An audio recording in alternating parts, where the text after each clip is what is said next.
La notification est tombée à 9 h pile, un mercredi matin, un léger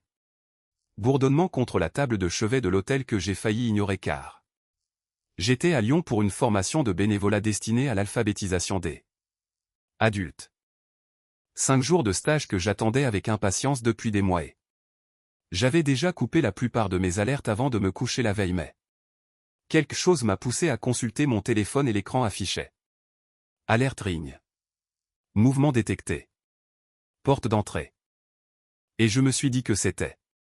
probablement un chevreuil car nous en avions parfois sur la propriété qui s'aventurait depuis la lisière de la forêt au bout du jardin mais j'ai quand même cliqué sur la notification et quand le flux vidéo en direct s'est ouvert. Mon cœur a sombré car le monospace de ma fille, Sandrine, était garé dans mon allée et pas seulement le sien puisque 2 autres véhicules étaient garés à côté, dont un SUV que j'ai reconnu comme étant celui de mon gendre, Marc, tandis que la caméra du ponton montrait des enfants courant au bord de l'eau. Les pieds nus claquant sur les planches de bois vieillies par le temps et mon gendre se tenait devant le barbecue sur la terrasse arrière, une spatule à la main. Une bouteille de bière de Savoie condensant sur la rambarde à côté de lui alors qu'une musique légère s'échappait des enceintes extérieures que j'avais installées l'été dernier et j'ai vu la silhouette de ma fille passer devant la fenêtre de la cuisine, un profil si familier et pourtant si déplacé. Ouvrant mes placards et sortant mes assiettes de service, alors je suis resté assis sur le bord du lit d'hôtel pendant un long moment à regarder les images en direct car je n'avais donné la permission à personne d'être là et cette petite maison au bord du lac d'Annecy ne m'était pas tombée du ciel car rien dans ma vie n'avait jamais été facile puisque mon mari est décédé quand j'avais 47 ans. D'une embolie pulmonaire comme l'ont dit les médecins de cette façon clinique et détachée qui ne laisse aucune place à la réalité brutale de la perte alors que ma fille n'avait que 19 ans et était en plein milieu de sa 2e année de licence à la Sorbonne et l'assurance vie a payé les obsèques mais pas grand-chose de plus alors nos maigres économies ont servi à garder l'appartement familial pendant la première année le temps que je comprenne comment devenir là seul à subvenir aux besoins de tous alors que je travaillais à la poste depuis 11 ans déjà en tant que superviseur de distribution et j'étais reconnaissante pour ce travail chaque jour au point d'ajouter des tournées rurales le samedi et d'accepter des missions de saisie de données à distance les soirs de semaine en supprimant tous les abonnements inutiles et en arrêtant d'acheter quoi que ce soit qui ne soit pas une nécessité absolue pour mettre 60 € par semaine sur un compte auquel je ne touchais jamais et ma fille n'a jamais manqué de rien. Je m'en suis assuré même quand cela me coûtait cher mais elle n'a jamais non plus connu l'arithmétique exacte de ce sacrifice et au moment où elle a été diplômée, a trouvé du travail et s'est mariée. J'avais 54 ans avec une voiture payée et une retraite de la fonction publique qui s'annonçait correcte alors j'ai commencé à rêver discrètement d'un endroit bien à moi. Pas une grande maison mais quelque chose de plus petit près de l'eau avec une véranda et de la place pour une seule personne car j'avais grandi en passant mes étés près du lac et même si nous n'avions pas de maison à nous. Je connaissais l'odeur de l'air lacustre comme on connaît l'odeur de la cuisine de sa grand-mère et j'avais toujours pensé que si j'avais un jour la chance d'arrêter de courir, c'est là que je me poserais, dans un chalet avec des arbres. Et le son du silence. Ma fille savait que j'économisais de manière générale car je l'avais mentionné une fois au dîner sans donner de plan précis mais juste en disant que je mettais de l'argent de côté pour ma retraite en pensant à l'immobilier et cela a suffi pour qu'elle pose sa fourchette en me disant « Maman, si tu comptes acheter un bien, tu devrais vraiment penser à nous, car elle et Marc venaient d'avoir leur 2e enfant et ils se sentaient à l'étroit dans leur appartement de la banlieue lyonnaise en m'expliquant qu'un jardin changerait tout et que si j'achetais quelque chose de plus grand,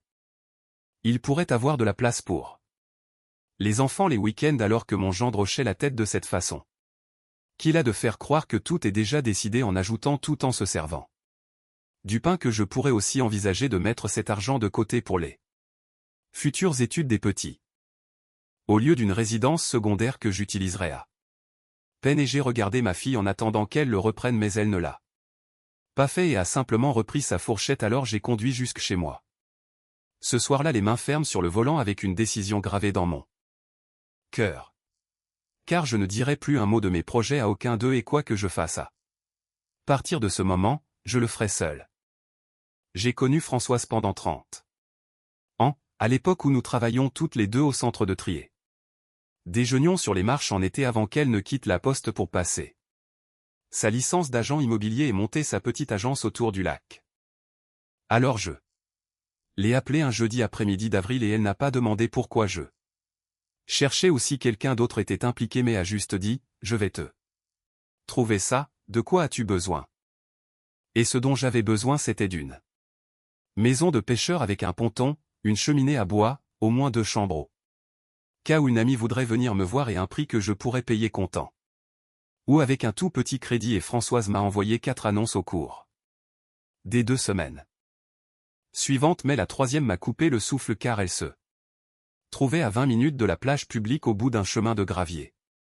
Ombragée par des érables et la maison était peinte en gris avec des boiseries blanches et possédait une véranda qui courait sur toute la longueur arrière. Dominant un ponton étroit qui s'avançait sur l'eau tandis qu'à l'intérieur les parquets étaient en pin et la cuisine avait été rénovée récemment avec une petite chambre dont la fenêtre encadrait la forêt comme un tableau et ça sentait le cèdre et un parfum floral léger que je n'ai jamais identifié alors. Que Françoise me faisait visiter chaque pièce en parlant de surface habitable et de l'âge du chauffe-eau mais je n'entendais presque rien car je restais planté devant les fenêtres à regarder l'horizon et j'ai signé l'acte de vente 6 semaines plus tard dans son bureau et elle m'a tendu un mouchoir après car je ne m'étais pas rendu compte que je pleurais avant qu'elle ne le fasse. Ce soir-là, je suis retourné à la maison seul, je suis entré avec ma propre clé et je me suis assise dans la véranda dans le noir à écouter l'eau sans rien de dramatique, juste un calme absolu. Le genre de silence que je poursuivais depuis 15 ans et je n'ai rien dit à personne car même si les registres fonciers sont publics, je ne voulais pas annoncer l'adresse ou la ville ni rien. Poster sur les réseaux sociaux et seule Françoise et quelques cousins qui m'avaient soutenu pendant les années difficiles étaient au courant parce que je leur faisais confiance alors je les ai invités le mois suivant pour un repas et nous sommes assis sur le ponton les pieds dans l'eau en riant de rien de particulier et c'était exactement ce que j'avais imaginé quand je restais seul à ma table de cuisine à minuit en essayant de croire que je travaillais pour quelque chose mais les ennuis ont commencé lors de ce repas quand ma fille est arrivée sans prévenir en expliquant joyeusement qu'elle avait trouvé l'adresse via le cadastre en ligne comme si son enquête était tout à fait raisonnable et elle a franchi le portail avec Marc juste derrière elle qui scannait la propriété avec ce regard particulier qui évalue la valeur marchandant s'exclamant « Maman, c'est magnifique, pourquoi tu ne nous as rien dit ?» et ma cousine Béatrice a croisé mon regard depuis le ponton alors j'ai forcé un sourire mais l'après-midi a basculé car mon gendre a fait le tour du jardin en inspectant le ponton et en soulignant où les poteaux avaient besoin d'étanchéité. Et même s'il n'avait pas tort, personne ne lui avait rien demandé pendant que ma fille parcourait la maison avec une aisance de propriétaire en touchant à tout. En ouvrant les placards de la 2e chambre et en commentant que le matelas devrait être changé avant de me demander où je gardais la clé de la cabane de jardin et quand ils sont enfin partis avec des embrassades en parlant de revenir bientôt. Françoise s'est approchée de moi et m'a dit doucement que Marc lui avait demandé le code de la boîte à clé sécurisée mais qu'elle lui avait répondu qu'il devrait me le demander directement. J'ai remercié Françoise et j'ai changé le code de la boîte le soir même puis la semaine suivante j'ai fait installer un verrou de sécurité sur la porte de la véranda ainsi que des caméras ring à l'avant et à l'arrière de la propriété plus une orientée vers le ponton. Et quand tout a été terminé, nous avons contemplé l'équipement et elle m'a dit qu'elle était désolée que j'en arrive là mais je lui ai répondu que je ne l'étais pas car la préparation n'est pas un manque de confiance mais une forme d'honnêteté et un mois plus tard ma fille est venue un samedi avec les enfants. Et je les ai laissés entrer pour passer un après-midi agréable mais avant de partir elle m'a demandé si j'avais un double des clés en cas d'urgence et après réflexion je lui en ai donné un car c'était ma fille et je croyais encore à l'époque que la limite que j'avais tracée tiendrait d'elle-même pourtant. J'ai Remarqué 3 semaines plus tard que la clé qu'elle m'avait rendue n'était pas tout à fait la même car elle était un peu plus brillante et le bord de l'anneau était trop net et ayant manipulé assez de courrier au fil des ans pour savoir quand quelque chose est passé par une machine. J'ai compris qu'elle en avait fait un double mais je n'ai rien dit et j'ai attendu qu'elle quitte la région le week-end suivant pour une réunion de famille chez les parents de Marc pour changer toutes les serrures de la propriété, faire tailler de nouvelles clés et ne pas lui en donner. J'ai aussi supprimé son accès à l'application de calendrier familial partagé que nous utilisions depuis la naissance des petits car j'avais oublié qu'elle pouvait y voir tout mon emploi du temps, chaque conférence, chaque atelier, chaque déplacement que j'y avais inscrit et j'aurais dû y penser plus tôt mais quand on a passé des années à croire que ces enfants sont fondamentalement de bonnes personnes qui ont simplement besoin d'être guidées plutôt que punies, l'esprit est lent à envisager la pire explication possible. Ma formation à Lyon durait 5 jours et j'y pensais depuis janvier avec ses petites salles de classe et ses adultes motivés pour passer leur bac en candidat libre. Le genre de travail qui me rappelait pourquoi j'avais passé tant d'heures de pause déjeuner à faire du soutien scolaire à la bibliothèque municipale quand ma fille était au collège et dès le 2e jour j'avais presque cessé de penser à la maison mais le mercredi matin la notification est arrivée. Et j'ai regardé le flux vidéo pendant longtemps en voyant Marc faire des grillades, Sandrine dans ma cuisine, des enfants que je ne connaissais pas courir sur mon ponton et un homme inconnu assis dans mon fauteuil de véranda avec une canne à pêche appuyée contre la rambarde tandis que les enceintes diffusaient une musique aux basses lourde que je percevais à travers le petit haut-parleur de mon téléphone et ma première pensée a été d'appeler ma fille mais au moment où mon pouce survolait son contact, je me suis souvenu de son visage à ce dîner des années plus tôt et de la façon dont elle n'avait pas repris son mari et je me suis souvenu de sa façon de marcher dans ma chambre comme si elle choisissait déjà les rideaux qu'elle remplacerait sans oublier la clé trop brillante alors j'ai appelé la gendarmerie de Haute-Savoie à la place et l'opérateur a été calmé. Professionnel pendant que j'expliquais que j'étais propriétaire d'un bien dans leur juridiction, que j'étais actuellement en déplacement et que je voyais sur mes caméras de sécurité des personnes présentes sur ma propriété sans aucune autorisation et que je n'avais autorisé personne à être là. L'opérateur a pris mon nom et mon numéro en disant qu'une patrouille allait intervenir et je suis resté au téléphone avec l'application ouverte jusqu'à ce que 18 minutes plus tard un véhicule de gendarmerie apparaisse à l'écran. Et que Marc aille ouvrir la porte alors j'ai observé sa posture. Les bras écartés et la tête inclinée, le langage corporel d'un homme expliquant quelque chose qu'il croit évident mais la posture du gendarme n'a pas bougé et quand ma fille est apparue derrière Marc pour donner d'autres explications le gendarme a utilisé sa radio puis mon téléphone a sonné. C'était la gendarmerie me disant « Madame, nous avons des individus sur place qui prétendent avoir votre permission, souhaitez-vous confirmer ou nier ?» Et j'ai répondu que je niais formellement et que je n'avais donné aucune permission alors il m'a demandé si je voulais porter plainte ou simplement qu'on leur demande de partir et en pensant à la clé, au cadastre et au calendrier. J'ai répondu que je voulais porter plainte et ce qui s'est passé ensuite a duré environ 4 minutes à l'écran car le langage corporel de Marc a changé et ses bras ouverts sont devenus menaçants avec le torse en avant et le doigt pointé alors qu'un deuxième gendarme arrivait et Marc s'est avancé vers le premier d'une manière sans équivoque même à travers un petit écran de téléphone si bien qu'un instant plus tard il était retourné les poignets derrière le dos tandis que ma fille se tenait sur le seuil les mains sur la bouche et un par un les autres invités ont quitté ma véranda pour descendre le chemin de gravier vers la route, deux couples que je n'avais jamais vus, des enfants que l'on rassemblait vers les voitures et quelqu'un portant une glacière alors que la musique s'arrêtait et que mes fauteuils restaient en désordre avec une serviette oubliée sur la rambarde du ponton. Puis j'ai regardé l'écran vide et la maison était de nouveau silencieuse et le lac immobile. Je suis rentré le soir même et la gendarmerie sentait l'intérieur d'un vieux thermos avec cette odeur de café rance et je suis arrivé à 21h. Pour attendre sur une chaise au coussin déchiré pendant que l'officier de service terminait de la paperasse alors que ma fille était déjà là. Étant venue séparément de Marc qui était en cours de traitement, et elle était assise de l'autre côté de la salle d'attente sur une chaise en plastique les bras croisés. Serrée contre sa poitrine avec des traces de mascara séché sur le visage et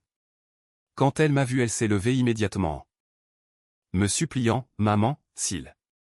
te plaît, dis-leur que c'était un malentendu, les enfants sont chez une voisine. Et ils ont peur. Il est là-dedans et c'est affreux, mais j'ai répondu que je savais exactement où il était car c'était moi qui l'y avais mis et quand elle a murmuré que je faisais ça par colère et que la famille ne faisait pas ça à la famille. J'ai croisé son regard et j'ai vu la petite fille de 9 ans qu'elle était autrefois, persuadée qu'en tenant tête elle finirait par me faire céder. Comme je l'avais fait tant de fois pour les heures de sortie ou les frais d'inscription à l'université pour un semestre que je savais gâcher par avance. Parce que je l'aimais et que c'était plus facile alors que j'avais déjà épuisé toute mon énergie émotionnelle ailleurs mais je lui ai dit, j'ai travaillé 23 ans à la poste. J'ai fait le réveillon de Noël chaque année pendant 16 ans parce que la prime était plus élevée et quand ton père est mort j'ai vendu le tracteur tondeuse, le moteur du bateau et le matériel photo de valeur qu'il avait mis des années à collectionner juste pour qu'on puisse payer l'hypothèque ce premier hiver sans jamais te le dire car je voulais que tu crois que tout allait bien mais j'ai acheté cette maison avec mon argent, ma retraite et mes économies seul et je compte en profiter seul car ce que tu as fait cette semaine en utilisant un double de clé et en amenant des étrangers chez moi n'est pas un malentendu mais une décision. Elle a balbutié qu'il voulait juste en profiter puisque la maison restait vide mais j'ai répliqué qu'elle n'était pas vide, qu'elle était à moi, puis l'officier a appelé mon nom. Et j'ai signé ma déposition. Marc a été poursuivi pour trouble à l'ordre public et violation de domicile, une mention qui resterait à son casier et affecterait le renouvellement de sa licence d'entrepreneur dans la région. Ce qui n'était pas de mon fait mais simplement la conséquence de sa propre décision de bousculer un gendarme sur ma terrasse et ma fille m'a envoyé 11 messages au cours des 3 semaines suivantes que j'ai tous lus sans y répondre car les premiers étaient colériques. Les suivants remplis d'excuses et les 2 derniers d'un calme troublant que j'ai conservé dans un dossier au cas où. Par un matin de juillet, je me suis enfin autorisé à simplement exister dans ma maison sans surveiller l'allée. Françoise est venue de 2 maisons plus loin avec une tarte aux myrtilles qu'elle avait faite avec des fruits du marché et nous nous sommes assises dans la véranda ouverte sur l'air du lac sans rien dire pendant un long moment alors qu'un couple de grèbes se déplaçait lentement sur l'eau presque jusqu'à l'autre rive et Françoise m'a expliqué qu'ils restaient en couple pour la vie et revenaient au même lac chaque année car ils connaissaient cet endroit comme on connaît ça. Maison d'enfance puis elle m'a demandé si j'allais bien et j'ai répondu que je pensais que oui mais que j'apprenais encore ce que signifiait aller bien quand plus personne n'attendait rien de moi et elle a souri dans sa tasse de café en disant que c'était un sentiment auquel il valait la peine de s'habituer. J'avais de nouveau remplacé toutes les serrures après mon retour de Lyon, cette fois avec un clavier numérique qui ne nécessitait plus de clé physique et j'avais configuré de nouveaux mots de passe pour les caméras en vérifiant chaque compte numérique partagé pour supprimer les accès de ma fille. Que ce soit le calendrier, le dossier de photos ou le service de streaming qu'elle utilisait sur mon compte depuis 2 ans car toutes ces petites choses me donnaient l'impression de remettre ma propre maison en ordre et j'ai aussi appelé ma banque pour m'assurer que les titres de propriété et les désignations de bénéficiaires étaient clairs car j'ai 62 ans et j'ai appris que l'ambiguïté ne profite qu'à ceux qui sont prêts à en tirer avantage. En août, j'ai rejoint un groupe de randonnée qui se réunissait le samedi matin au départ du sentier près de la rive nord, 11 retraités ou habitants du coin avec qui je parcourais 5 kilomètres avant de m'asseoir sous l'abri pique-nique pour boire un thé et discuter de tout et de rien sans que personne ne me demande de compte sur ma vie passée et c'était la compagnie la plus légère que j'ai connue depuis des années car même si certains diront que couper les ponts avec son propre enfant est un échec. Je comprends ce point de vue pour l'avoir longtemps partagé. Mais ce que j'ai fini par croire lentement c'est que l'amour n'est pas synonyme d'un accès illimité à votre vie ni de la tolérance du mal que l'on vous fait. Le fait d'être lié par le sang ne donne pas la permission de prendre ce que vous Avez gagné avec votre corps, vos années et votre petite vie soigneusement choisie. Ma fille et moi ne nous sommes pas parlé depuis 4 mois et je ne sais pas encore quelle forme prendra notre relation ou si elle en prendra une. Mais je sais qu'elle est capable de bien et qu'elle aime ses enfants. Tout comme je sais qu'elle est restée silencieuse à cette table de dîner et qu'elle a fait un double d'une clé donnée par confiance sans m'appeler avant de débarquer chez moi avec des inconnus. Ce sont des faits que je garde à l'esprit tout en restant assise ici ce jeudi après-midi avec le lac sous les yeux et mon café qui refroidit car la vie que je mène aujourd'hui, cette vie spécifique au bord de l'eau, ne m'a pas été donnée mais je l'ai bâtie avec les années que personne d'autres ne comptaient et les euros que personne d'autre ne m'a vu économiser. Le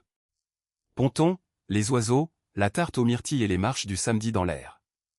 frais du matin, tout cela a été acheté à un prix que j'ai payé seul et moi qui